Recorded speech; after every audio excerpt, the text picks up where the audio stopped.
दोस्तों आप सभी का स्वागत है। आज का टॉपिक अर्थव्यवस्था। अर्थव्यवस्था में दीर्घकाल में न्यूनतम लागत वाली फर्म होती है।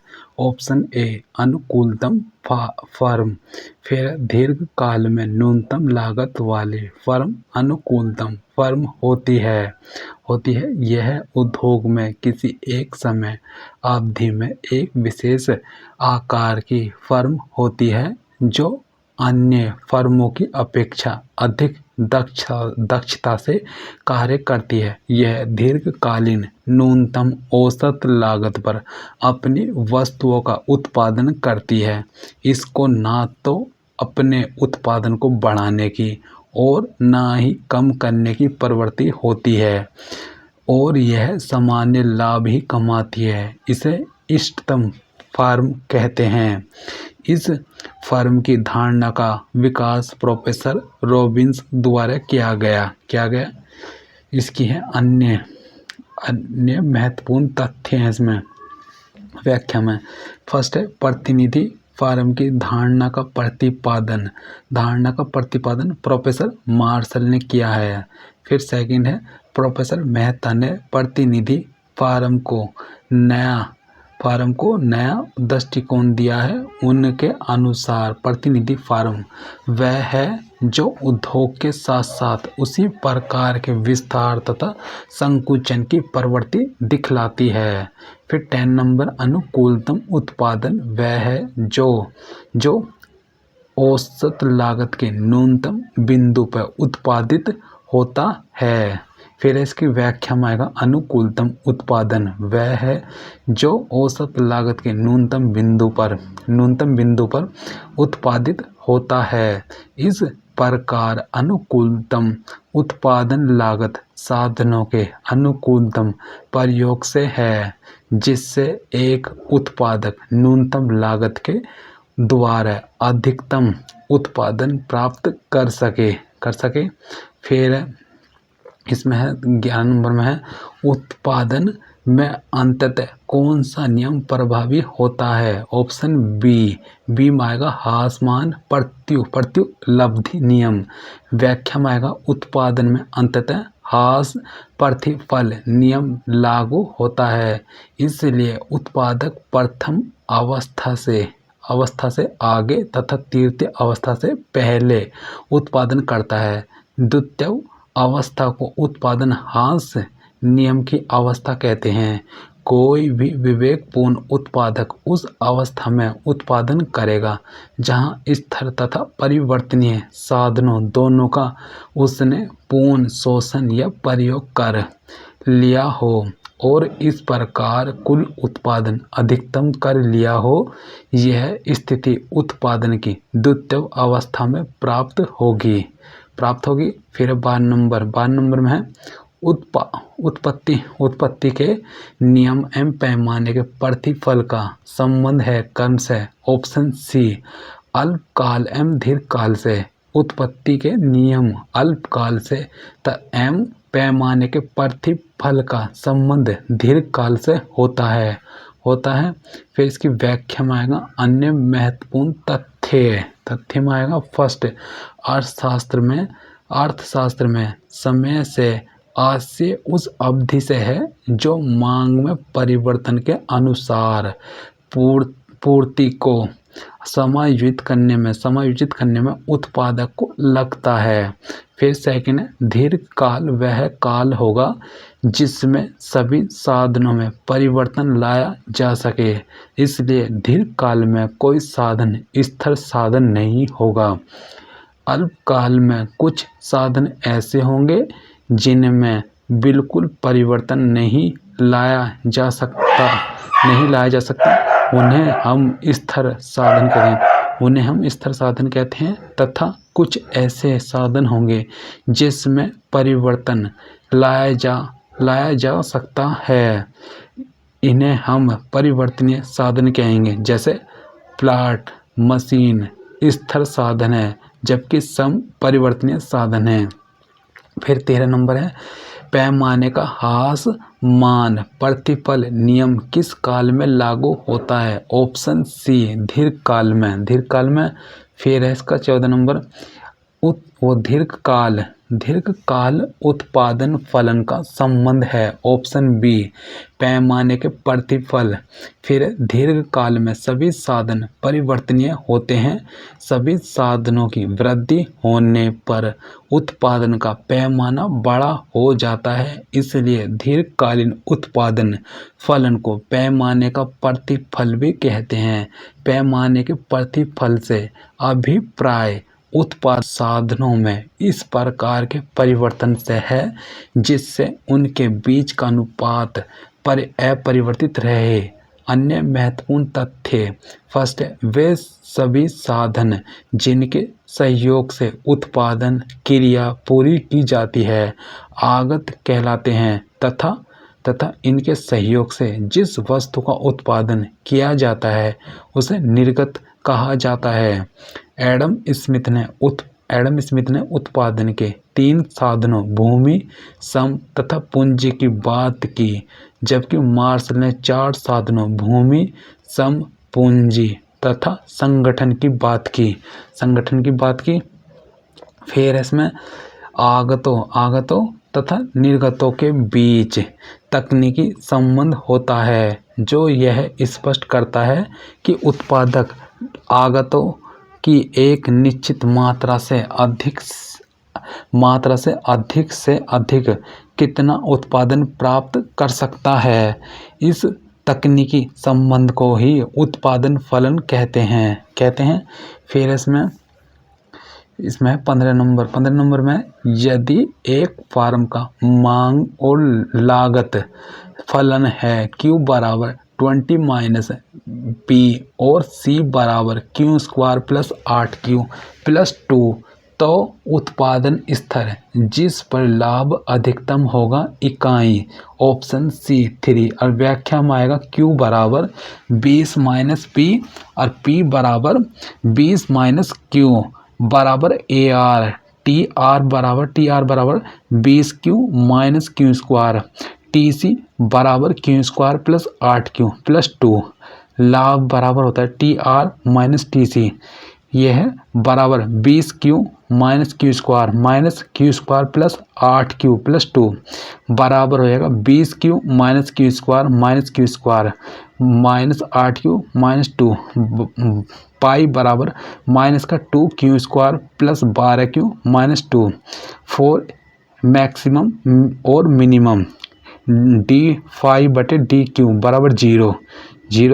फिर इसमें है d/dq minus 2Q Q² plus 12Q minus 2 बराबर 0 माइनस 4Q प्लस 12 बराबर 0। 4Q बराबर 12 और Q बराबर होता है 12/4 बराबर Q बराबर 3। उस 16 उत्पादन समाप्ति पर में संबंधित है। ऑप्शन बी यूलर से। फिर इसकी व्याख्या में आएगा। व्याख्या में उत्पादन के साधन अपने सीमांत उत्पादन के बराबर पुरस्कार पाते हैं, इसलिए वे कुल उत्पादन को समाप्त कर देते हैं। इस प्रकार समग्र राष्ट्रीय उत्पादन साधनों के प्रतिफल के रूप में वितरित हो जाता है। अर्थव्यवस्था में ना तो अतिरिक्त की और ना ही घाटे की स्थिति होती है। इसे यूलर प्रमेय अथवा आयलर प्रमेय भी कहते हैं। अन्य महत्वपूर्ण तथ्य कोब डगलस उत्पादन फलन सदैव इकाई प्रतिस्थापन लोच को प्रदर्शित करता है। फिर प्रतिस्थापन लोच की अवधारणा का प्रतिपादन प्रोफेसर हिक्स ने दी है। फिर 17 नंबर निम्नलिखित में से प्रथम घात वाला समरूप फलन कौन सा है। इसमें है व्याख्या इसकी है ऑप्शन सी में आएगा कोब डगलस उत्पादन फलन और व्याख्या में कोब डगलस उत्पादन फलन प्रथम घात वाला समरूप फलन है। इस उत्पादन फलन के आधार पर यह निष्कर्ष निकलता है कि राष्ट्रीय आय में श्रम तथा पूंजी साधनों के सापेक्षिक अंश सदैव स्थिर रहते हैं। इस उत्पादन फलन को निम्न प्रकार से व्यक्त किया जाता है। Q बराबर ए के की पावर अल्फा एल की पावर बीटा। Q बराबर है समग्र राष्ट्रीय उत्पाद, के तथा एल क्रम से के पूंजी होगा और एल सम की मात्रा और A comma alpha alpha comma beta धनात्मक स्थिरांक हैं जिनका मान उत्पादन की तकनीक पर निर्भर करता है। अन्य महत्वपूर्ण तथ्य फर्स्ट है उत्पादन फलन से संबंधित सम उत्पादन वक्र दाहिनी ओर गिरते हुए तथा मूल बिंदु की ओर उन्नततर होने चाहिए। फिर कोब डगलस उत्पादन फलन केवल उत्पादन की द्वितीय अवस्था को ही प्रदर्शित करता है। उत्पादन की इस अवस्था में औसत उत्पाद सदैव अंत उत्पाद से अधिक होता है। फिर 18 नंबर कोब डगलस उत्पादन फलन के लिए प्रतिस्थापन की लंबाई होती है ऑप्शन ए 1 के बराबर। कोब डगलस उत्पादन फलन सदैव इकाई प्रतिस्थापन लोच को प्रदर्शित करता है। प्रतिस्थापन लोच बराबर होता है साधन अनुपात में सापेक्षिक परिवर्तन बटे सीमांत प्रतिस्थापन दर में सापेक्षिक परिवर्तन। फिर 19 नंबर है एक उत्पादन फलन Q बराबर 1.43 L की पावर 0.43 और K की पावर 0.57 के लिए सम के सापेक्ष उत्पादन की लोच है ऑप्शन ए 0.43 उत्पादन फलन Q बराबर 1.43 L की पावर 0.43 K की पावर है 0.57 की कोब डगलस उत्पादन फलन से तुलना करने पर इसके है Q बराबर ए L की पावर अल्फा के की पावर अल्फा और एल की पावर बीटा आई कोब डगलस उत्पादन फलन Q बराबर होता है Q बराबर 1.43 एल की पावर 0.43 और के की पावर 0.57। अतः ए बराबर 1.43 और अल्फा बराबर 0.57 और बीटा बराबर 0.43। फिर इसमें समीकरण एक में Q समग्र राष्ट्रीय उत्पादकों के तथा L पूंजी व सम की मात्रा को प्रदर्शित करते हैं। पूंजी तथा सम की घातें अल्फा तथा बीटा क्रम से उत्पादन की पूर्ति लोच तथा उत्पादन की सम लोच के बराबर होती है। कोब डगलस उत्पादन फलन में उत्पत्ति के कितने साधनों पर विचार किया जाता है ऑप्शन ए 2। फिर इसमें व्याख्या में आएगा आगतों तथा निर्गतों के बीच एक तकनीकी संबंध होता है जो यह स्पष्ट करता है कि उत्पादक आगतों की एक निश्चित मात्रा से अधिक कितना उत्पादन प्राप्त कर सकता है। इस तकनीकी संबंध को ही उत्पादन फलन कहते हैं। Q बराबर F L K कोब डगलस अपने उत्पादन फलन के सिद्धांत में दो साधनों को लेते हैं सम तथा पूंजी। Q बराबर ए एल की पावर ए और के की पावर 1 - ए।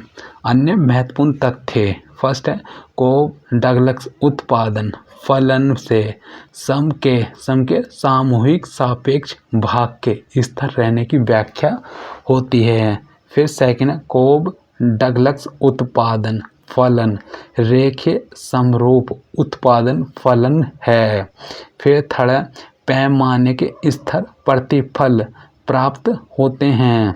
फिर है सम का सीमांत उत्पादन पूंजी सम अनुपात पर निर्भर करता है और साधनों के प्रयोग की गई मात्राओं से स्वतंत्र होता है। फिर दो साधनों के बीच तकनीकी प्रतिस्थापन की लोच इकाई के समान होती है। 21 नंबर, जब कुल उत्पाद अधिकतम होता है तो सीमांत उत्पाद हो जाता है। Option A 0। सीमांत उत्पाद धनात्मक, ऋणात्मक एवं 0 तीनों हो सकता है। कुल उत्पाद उस समय अधिकतम होकर स्थिर हो जाता है जब सीमांत उत्पाद 0 हो जाता है तथा जब सीमांत उत्पाद ऋणात्मक हो जाता है उसके बाद कुल उत्पाद में भी घटने की प्रवृत्ति प्रारंभ हो जाती है। साधन की मात्रा में एक अतिरिक्त इकाई की वृद्धि के परिणाम स्वरूप कुल उत्पाद में जो परिवर्तन होता है उसे हम उस साधन की इकाई का सीमांत उत्पाद कहते हैं। सम की NV इकाई का सीमांत उत्पाद POM स्मॉल n बराबर TP माइनस TPN-1। ये इसका ग्राफ है। Y ये x अक्ष, ये MP है, ये TP है। ठीक है। फिर नेक्स्ट में उत्पादन के कारक की सकल उत्पादकता अधिकतम तब होगी जब ऑप्शन सी कारक की सीमांत उत्पादकता 0 हो। फिर 23 नंबर, परिवर्तनशील अनुपात के नियम की पहली अवस्था समाप्त होती है जहां फिर इसका ग्राफ है। ठीक है। इसकी है व्याख्या, इसका है आंसर डी में आएगा। MP वक्र AP वक्र को उसके अधिकतम बिंदु पर ऊपर से काटे ये फेस, फिर AP MP। फिर इसकी व्याख्या में परिवर्तनशील अनुपात नियम की पहली अवस्था वह है जिसमें कुल उत्पाद, औसत उत्पाद तथा सीमांत उत्पाद तीनों बढ़ रहे हैं। इसमें कुल उत्पाद बढ़ती हुई दर से बढ़ रहा है। इस अवस्था की अंतिम सीमा में इसके है MP वक्र AP वक्र को उसके उच्चतम बिंदु पर ऊपर से काटता है। अन्य महत्वपूर्ण तथ्य फर्स्ट दूसरी अवस्था वहां से प्रारंभ होती है जहां से औसत उत्पाद भी घटने लगे तथा इसका अंत वहां होता है जहां सीमांत उत्पाद 0 हो जाता है तथा कुल उत्पाद अधिकतम हो जाता है।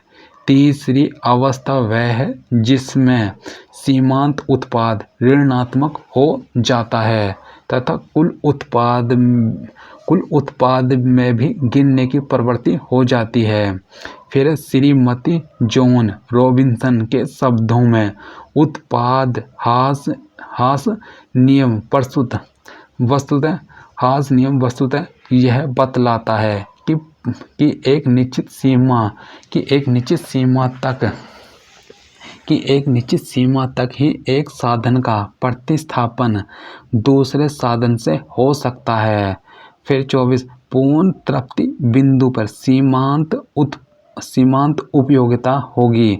Option A 0।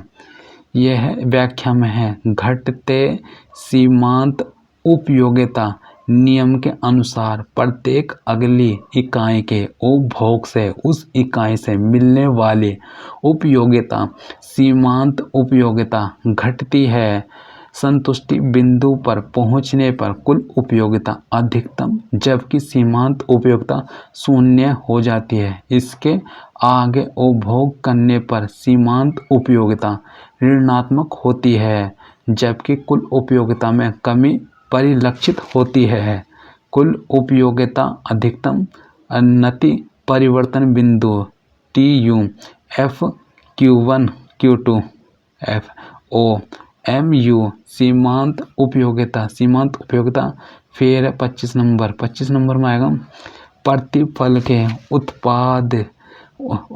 के उत्पादन सिद्धांत के अनुसार जब कुल उत्पाद अधिकतम है तब सीमांत उत्पाद है और औसत उत्पाद ... होता है। इसका आंसर व्याख्या नहीं दिया। चलो फिर है 26 नंबर, एक सकल लागत वक्र की सामान्य आकृति होती है। ऑप्शन सी त्रिघातीय वक्र।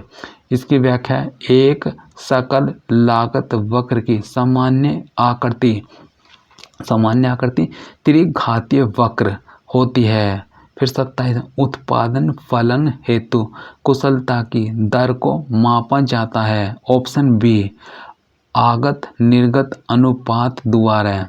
यह उत्पादन फलन हेतु कुशलता की दर को आगत निर्गत अनुपात द्वारा मापा जाता है। उत्पादन फलन मुख्य धारा के नवशास्त्रीय सिद्धांतों के महत्वपूर्ण अवधारणाओं में से एक है। फिर इसमें उत्पादन के साधनों की मांग कहलाती है। ऑप्शन सी उत्पादन मांग। फिर उत्पादन के साधनों की मांग demand for factor of productions व्युत्पन्न मांग कहलाती है। इसका तात्पर्य यह हुआ कि किसी फार्म के उत्पादन के साधन की मांग फार्म के द्वारा अन्य बाजार में वस्तु की पूर्ति के निर्णय से व्युत्पन्न होगी। फर्स्ट है उत्पादन के साधन वस्तुओं और सेवाओं के उत्पादन में प्रयुक्त आगत है। सेकंड है इनका बाजार भी वस्तुओं और सेवाओं के बाजार की तरह ही होता है। उत्पादन के साधनों के उदाहरण श्रम भूमि पूंजी इत्यादि है। फिर इसमें 29 नंबर में है कोब डगलस उत्पाद न फलन में यदि आगतों को उनकी सीमांत उत्पादकता के अनुसार पारितोषित दिया जाए तो पारितोषित वितरण के उपरांत अवशेष होगा। इसमें है व्याख्या में ऑप्शन ए में क्या है शून्य। ठीक है। इसकी व्याख्या में आएगा कोब डगलस उत्पादन फलन में यदि आगतों पूंजी और श्रम को उनकी सीमांत उत्पादकता के अनुसार पारितोषित दिया जाए तो पारितोषित वितरण के उपरांत अवशेष शून्य होगा, अर्थात आय का कार्यात्मक वितरण स्थिर रहेगा। फिर तीसरा कोब डगलस उत्पादन फलन के लिए प्रतिस्थापन की लोच होती है इकाई। फिर कोब डगलस उत्पादन फलन सदैव इकाई प्रतिस्थापन लोच को प्रदर्शित करता है। प्रतिस्थापन लोच बराबर साधन अनुपात में सापेक्षिक परिवर्तन सीमांत प्रतिस्थापन दर में सापेक्षिक परिवर्तन। फिर 31 नंबर में आएगा यदि आपूर्ति वक्र का ढाल धनात्मक हो तो वस्तु की कीमत में वृद्धि के परिणाम स्वरूप आपूर्ति ऑप्शन ए बढ़ती है। फिर आपूर्ति वक्र विभिन्न कीमतों पर बिक्री के लिए प्रस्तुत की जाने वाली मात्राओं का आलेखी प्रस्तुतिकरण है। यदि आपूर्ति वक्र का ढाल धनात्मक हो तो वस्तु की कीमत में वृद्धि के परिणाम स्वरूप आपूर्ति बढ़ती है। फिर 32 है यदि उत्पत्ति के समस्त साधनों में 100% वृद्धि के पश्चात उत्पादन में 80% वृद्धि होती है तो इस स्थिति को कहते हैं। ऑप्शन इसका ऑप्शन आएगा सी में आएगा पैमाने का ह्रासमान प्रतिफल। फिर व्याख्या में यदि उत्पत्ति के समस्त साधनों में 100% वृद्धि के पश्चात उत्पादन में 100 से कम वृद्धि होती है तो इस स्थिति को पैमाने का ह्रासमान प्रतिफल कहते हैं। फिर इसकी व्याख्या 33 नंबर, ह्रासमान प्रतिफलों का नियम अधिकांशतः लागू होता है। ऑप्शन ए कृषि में। फिर प्रोफेसर मार्शल के अनुसार कृषि के क्षेत्र में उत्पादन ह्रास नियम अथवा ह्रासमान प्रतिफल का नियम लागू होता है। उनके अनुसार यदि कृषि की तकनीकी में कोई सुधार नहीं हो तो भूमि पर उपयोग की जाने वाली श्रम एवं पूंजी की मात्रा में वृद्धि करने से कुल उपज में सामान्यतः अनुपात से कम वृद्धि होती है। फिर 34 नंबर, औसत आगम वक्र का दूसरा नाम है। ऑप्शन बी मांग वक्र। फिर इसकी व्याख्या में आएगा औसत आगम वक्र का दूसरा नाम है मांग वक्र। मांग वक्र है यदि बाजार नियंत्रण ना हो तो औसत आगम वक्र छेदित होगा, जबकि बाजार नियंत्रण की स्थिति में औसत आगम वक्र ऋणात्मक ढाल युक्त होगा। 35 नंबर, परिवर्तनशील अनुपातों का नियम संबंधित है। ऑप्शन ए अल्पकाल से। फिर परिवर्तनशील अनुपातों का नियम जिसे समानुपातिकता नियम अथवा असमानुपातिक उत्पादन नियम अथवा घटते बढ़ते अनुपात का नियम भी कहते हैं।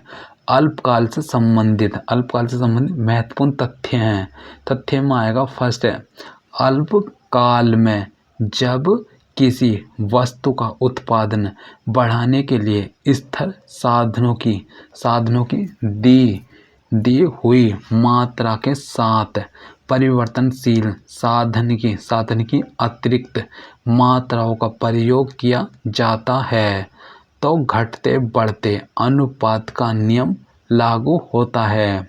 फिर घटते बढ़ते अनुपात के नियम की 3 अवस्थाएं हैं। फर्स्ट है साधन के बढ़ते प्रतिफल, फिर साधन के समान प्रतिफल, साधन के घटते प्रतिफल। फिर इसकी व्याख्या में फिर उत्पादन वृद्धि के साथ कौन सी लागत निरंतर बढ़ती है। ऑप्शन डी परिवर्तित लागत। व्याख्या में परिवर्तनीय साधनों को भुगतान की जाने वाली राशि को परिवर्तनशील लागत कहते हैं। यह वह लागत है जो उत्पादन के स्तर के साथ प्रत्यक्ष रूप से संबंधित होती है, अर्थात उत्पादन की वृद्धि तथा कमी इसमें वृद्धि तथा कमी लाती है। 37 नंबर, उत्पादन के परिवर्तनशील अनुपातों के सिद्धांत के अनुसार उत्पादन हेतु सबसे अच्छी अवस्था है। ऑप्शन है दूसरी अवस्था। फिर कोई भी विवेकशील उत्पादक द्वितीय अवस्था के अंत में उत्पादन करेगा, जहां सीमांत उत्पादन शून्य होता है तथा उत्पादक कुल उत्पादन को अधिकतम कर रहा होता है, क्योंकि इस बिंदु पर परिवर्तनशील साधन का अधिकतम संभव उपयोग हो रहा होता है। फिर 38 उत्पादन फलन में यदि मात्र एक आगम परिवर्तित हो तो उत्पादन परिवर्तन की मात्रा व आगत परिवर्तन की मात्रा के परिणाम स्वरूप प्राप्त होगा। ऑप्शन डी, साधन का कर्म से वृद्धिमान स्थिर व ह्रासमान प्रतिफल। फिर इसकी व्याख्या में आएगा, व्याख्या में उत्पादन फलन में यदि मात्र एक आगम परिवर्तित हो तो उत्पादन परिवर्तन की मात्रा व आगत परिवर्तन की मात्रा के परिणाम स्वरूप साधन का कर्म से वृद्धिमान स्थिर व ह्रासमान प्रतिफल प्राप्त होगा। फिर 39 नंबर, यदि उत्पादन फलन एक कोटि समजातीय है तो निम्न में से क्या सत्य है। ऑप्शन बी, पैमाने के प्रतिफल स्थिर हैं। फिर है व्याख्या में, यदि उत्पादन फलन एक कोटि समजातीय है तो पैमाने के प्रतिफल स्थिर होंगे। ऐसा रेखिक समजातीय उत्पादन फलन के अंतर्गत होता है। अन्य महत्वपूर्ण तथ्य, यदि समजातीय उत्पादन फलन की कोटि 1 से अधिक है तो पैमाने के प्रतिफल बढ़ते हुए होंगे। फिर यदि समजातीय उत्पादन फलन की कोटि 1 से कम है तो पैमाने के प्रतिफल घटते हुए होंगे। फिर 40 नंबर, यदि उत्पादन फलन एक कोटि समांगी होगी तो निम्नलिखित आरेख में कौन सा वक्र रेखा फॉर्म के विस्तार पथ को सही रूप में प्रदर्शित करेगी। फिर है ऑप्शन एक्स वाई पूंजी सम। फिर इसकी ए है, ये ए है, ये है बी। फिर सी डी, एक्स सम पूंजी वाई। इसका ऑप्शन है ए ओ बी। फिर इसके है 41 नंबर में, रेखिक समांग उत्पादन फलन से किस प्रकार के पैमाने का प्रतिफल प्राप्त होगा। ऑप्शन बी, स्थिर पैमाने का प्रतिफल। फिर 42 नंबर, परिवर्तनशील अनुपातों का नियम उत्पादन की 3 अवस्थाओं की चर्चा करता है। उत्पादन के प्रथम चरण में इसका है 42 का डी में आएगा। इसमें है सीमांत उत्पाद बढ़ता है और गिरना आरंभ हो जाता है। फिर परिवर्तनशील अनुपातों का नियम अल्पकाल में अन्य आगतें स्थिर रखकर एक आगत में परिवर्तन के साथ उत्पादन फलन को व्यक्त करता है। अर्थात जब अपरिवर्तनशील साधनों की मात्रा को स्थिर रखते हुए परिवर्तनशील साधन की अधिक इकाइयों का प्रयोग किया जाता है तो एक ऐसा बिंदु आता है जिसके बाद पहले सीमांत उत्पादन, फिर औसत उत्पादन और अंत में कुल उत्पादन घट जाता है। इस प्रकार उत्पादन के प्रथम चरण में सीमांत उत्पाद बढ़ता है और फिर गिरना आरंभ हो जाता है। फिर है 43 नंबर में उत्पादन फलन का उदाहरण है। ऑप्शन डी, Q बराबर FABC ... उत्पादन फलन आगतों और निर्गतों की मात्राओं के फलनात्मक संबंध को बताता है कि समय की एक निश्चित अवधि में आगतों के परिवर्तन से निर्गतों में किस प्रकार और कितनी मात्रा में परिवर्तन होता है। समीकरण के रूप में यह निम्न प्रकार व्यक्त होता है। Q बराबर FABCD ... n तक। 44 नंबर, एक फॉर्म का संतुलन स्थापित होगा। ऑप्शन बी, उत्पादन के द्वितीय चरण में। फिर इसका चित्र, इसका है ग्राफ। ये एन है, ये ई है, ये टीपी है, ये फर्स्ट है, ये सेकंड है, थर्ड है, फिर ये एफ है, ये आर है, ये एपी है ग्राफ, ये एमपी है, एम एल, फिर ओ उत्पादन, फिर सम की इकाइयाँ, फिर यह नति परिवर्तन बिंदु। नति परिवर्तन बिंदु कोई भी विवेकपूर्ण उत्पादक उस अवस्था में उत्पादन करेगा जहाँ स्थिर पूंजी तथा परिवर्तनशील साधनों सम दोनों का उसने पूर्ण शोषण कर लिया हो और इस प्रकार कुल उत्पादन अधिकतम कर लिया हो। एक विवेकशील उत्पादक प्रथम एवं तृतीय अवस्था में कभी भी उत्पादन करना नहीं चाहेगा, क्योंकि जहाँ प्रथम अवस्था में स्थिर साधन का सीमांत उत्पादन ऋणात्मक होता है, वहीं तीसरी अवस्था में परिवर्तनशील साधन का सीमांत उत्पादन ऋणात्मक होता है। एक विवेकशील उत्पादक द्वितीय अवस्था में ही उत्पादन करने की चेष्टा करेगा तथा अपने उत्पादन को अधिकतम कर संतुलन की स्थिति प्राप्त करने का प्रयास करेगा, जिसमें कि परिवर्तनशील साधन के सीमांत तथा औसत उत्पादन घट रहे होते हैं। अतः द्वितीय अवस्था चित्र में एल तथा एम के बीच विवेकशील उत्पादन निर्णयों के क्षेत्र को व्यक्त करती है। 45 नंबर है, जब कुल उपयोगिता बढ़ेगी तब सीमांत उपयोगिता ऑप्शन डी धनात्मक होगी तथा बढ़ेगी।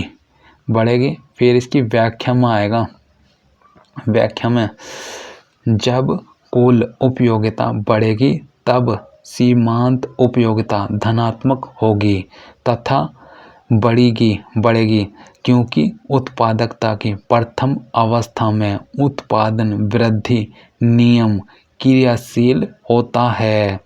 ऐसा इसलिए होता है क्योंकि स्थिर साधन अधिकतर पूर्णतः विभाजन योग्य नहीं होता है।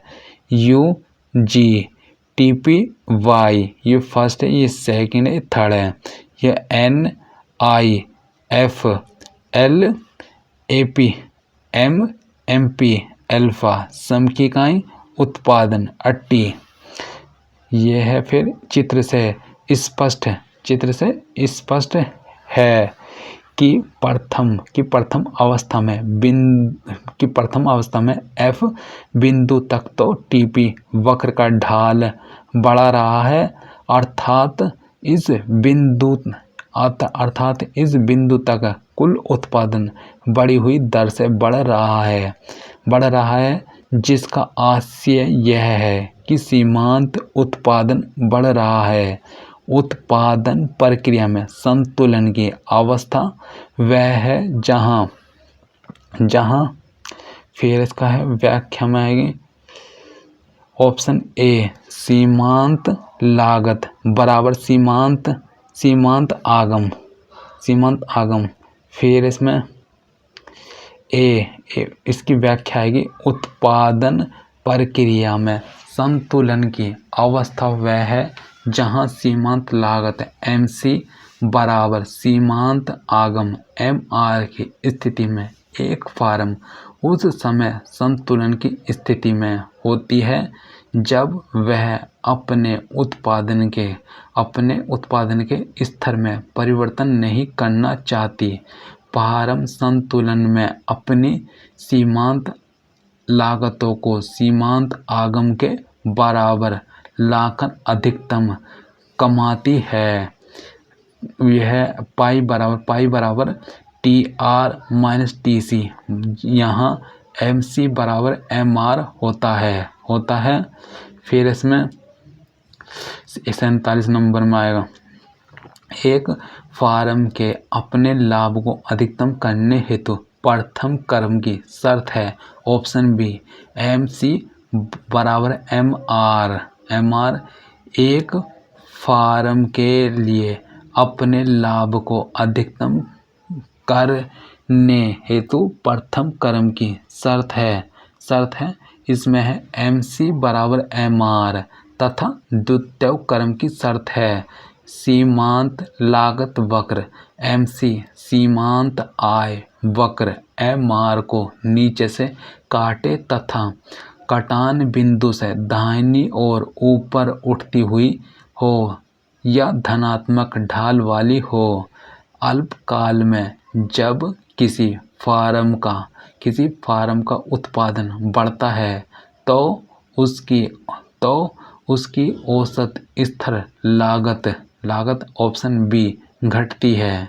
फिर इसके व्याख्या में अल्पकाल में जब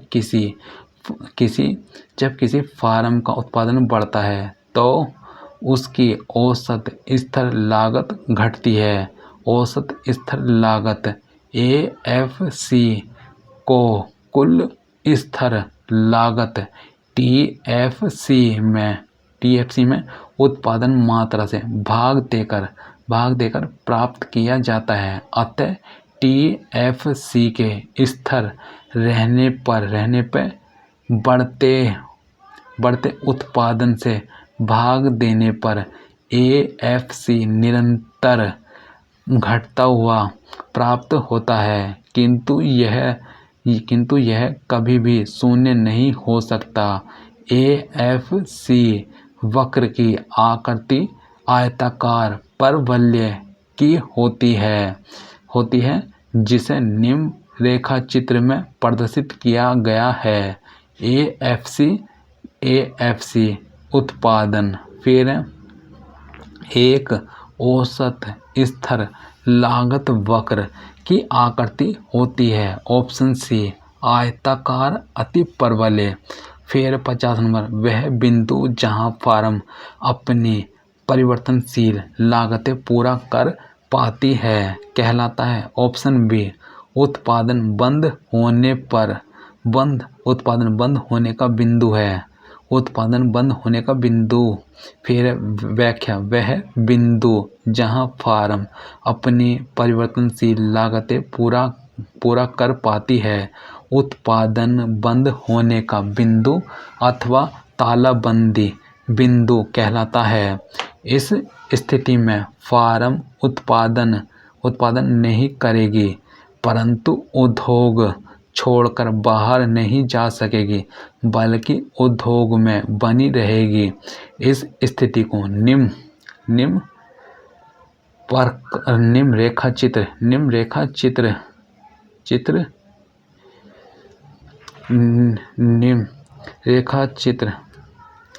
रेखाचित्र में प्रदर्शित किया गया है।